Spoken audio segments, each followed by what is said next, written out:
Hello again from Pinellas County, St. Pete, Florida. This is Dan from Cheap Living, and I got a cooking video for you. We have that nice, beautiful pork butt that we got from the food bank, and we're going to make some awesome, super delicious pulled pork with it. So let's get started. Here we go. Alright, so as you can see, got that beautiful pork butt right here. Really nice. It's really, really big. I'm surprised how big it is, but I already rinsed it off. I took it out of the packaging and everything.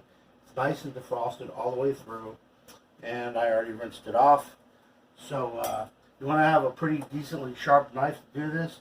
Now, most of the fat content for a pork butt, you definitely want to leave on. There's a lot of flavor in that fat, but some of it you want to take off, especially the stringy stuff and the membrane. So here you go. Like this top piece right here, you definitely want to take off. And you're not taking off a lot of fat, you're only taking off a little bit off the top. And you actually want to leave some because you want it, whoops, I'm going to leave a little bit. You want it to caramelize the fat after you get finished with the roasting process in the oven. So you definitely want to leave a little coating of fat on top, but the really stringy stuff on top, you definitely want to get rid of. So we're going to get rid of some of the stringy stuff up top here. It's really easy to do. And, you want to take care of that. There you go.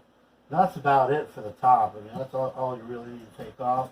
And of course, you always want to check the bottom and the sides.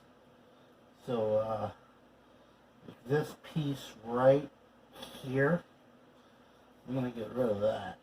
That doesn't look like that's going to melt down too good. That looks like it's going to be really stringy and chewy. So I'm going to get rid of that. Fortunately, attached all this inside, but I don't like the really membrane-y pieces of fat. And again, this thing probably came from Save-A-Lot or something, so I mean, it's not going to be like organic, super duper pig or anything like that. So it's just your basic average pork butt, and it's going to come out super awesome. Anyway, the next thing you want to do is score the top. So scoring, you want to probably go about maybe ½ inch deep with your knife and just score the top a little bit.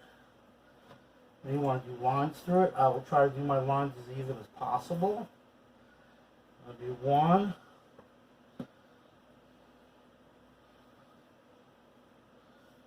Score that top. Not a set, maybe a ½ inch down. So, say more of a ½ inch. So you really don't want to go too deep.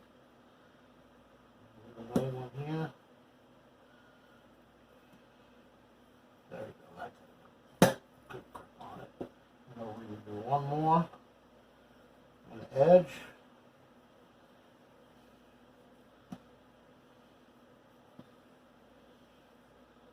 Like that. The next thing you want to do is you want to take it and you want your knife to go the other way.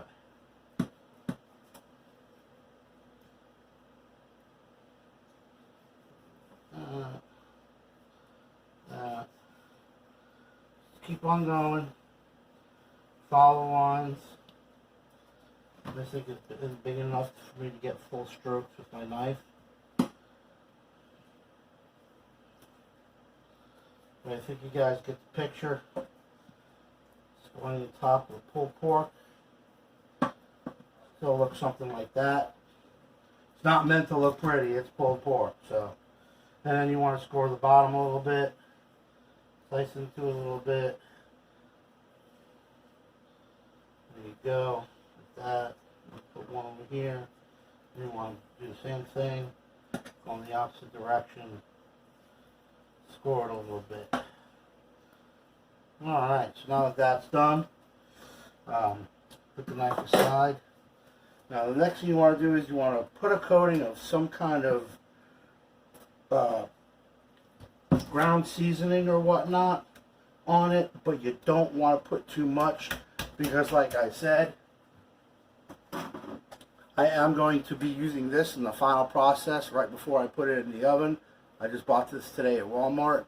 This is the Kinder's barbecue blend, and it's really, really awesome. I've used it in the past. I'm so glad they had it this time when I went. So we're definitely going to be using this again. Alright.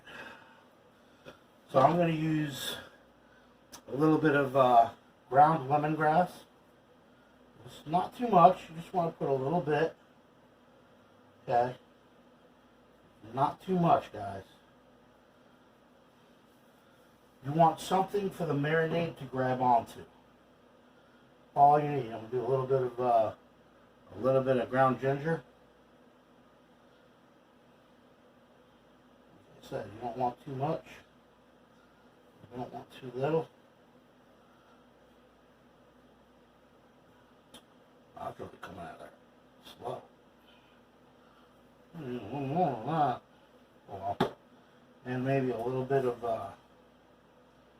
ground garlic.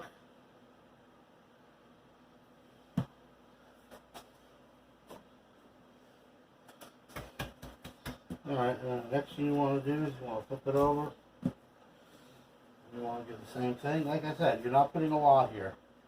You just want something for the marinade to grab into. All you want.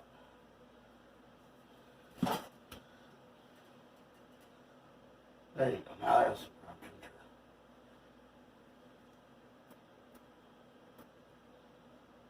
Yeah, buddy. Alright, and then some granulated garlic. Alright, and then this has the so remember, I bought some mojo and some of that other marinade, and I mixed the two together and whisked it very, very well. I've done this process before, and let me tell you, it makes some super awesome pulled pork. Alright, so after you put the pulled pork in the marinade, you want to give it a really good massage, and you want to make sure that that marinade gets everywhere inside this piece of pork. You want it to be marinated very, very, very well. Alright, now the next step is, all we have to do is we're going to put a cover on this thing.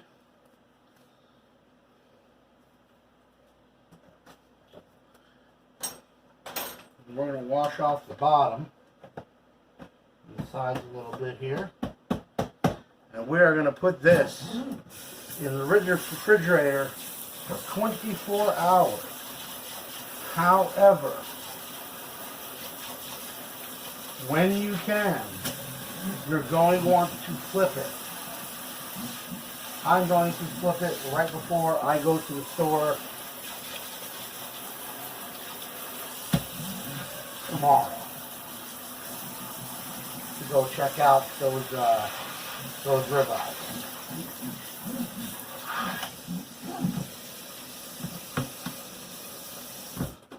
Alright, and then after this has been in the oven, after this has been in the refrigerator for the next 24 hours, I'll be back.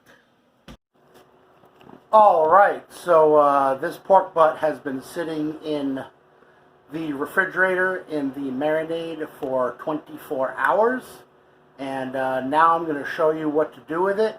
I just heated my oven to 275 degrees. So here we go. Alright, so as you can see, I had already removed this beautiful pork butt from the marinade. So I poured the marinade into this pan here, and I added some water to it, and I filled it up to the rack, which is about, I would say, a quart of water. And then I used the Kinder's barbecue blend, which I know for a fact does not have any, it has salt in it, so we don't need to add any salt to this pork rub. I rubbed all the sides bottom, top, and everywhere. Oven is preheated to 275 degrees. Now all we have to do now is pop it in the oven, wrapped in aluminum foil for about 6 hours.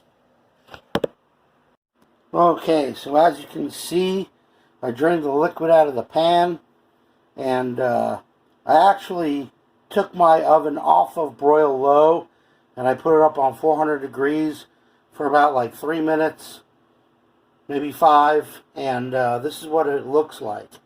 But actually, I'm going to dedicate this next cooking procedure to one of my old chefs that I worked for when I first got into the culinary industry. And I'm going to show you what that method is. Basically what I'm going to do is I'm going to flip this over and I'm going to brown up the other side as well. And then we're going to pull it out of the oven and let it rest. Alright, so this is the nice beautiful pulled pork. I put it in the refrigerator for a little while to cool off. And look how it just breaks right off the bone. I mean, look at that. This is so beautiful. See how it tastes. Oh my God. So delicious. And you just want to break it apart and shred it. Usually is a little bit easier to shred it up when it's warm. I did leave it in the refrigerator a little bit too long, but hey, that's okay. This is absolutely wonderful. I gotta have another piece of that. So good.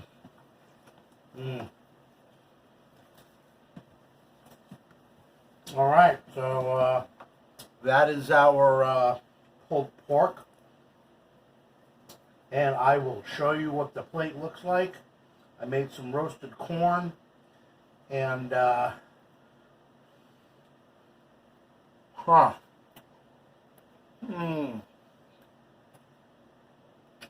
so delicious.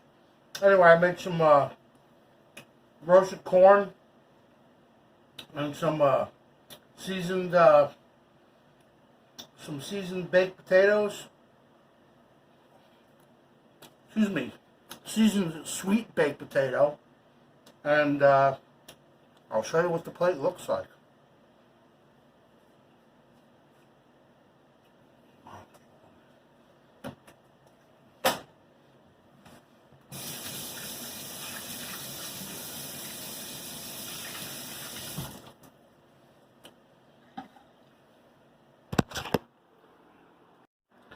Alright, so we are finally finished with this beautiful pork butt that I turned into pulled pork with a serving of a sweet baked potato and some roasted corn. So here's the money shot of the food porn. Look at this beautiful, beautiful plate. Look at that pulled pork. Doesn't that look awesome? I mean, this is going to be so delicious. And yeah, so she's done. I really hope you guys enjoy my videos. I hope you enjoy my content. Please let me know what other types of content you would like me to bring you. Please send me a like. Definitely subscribe. And I'll see you in my next video.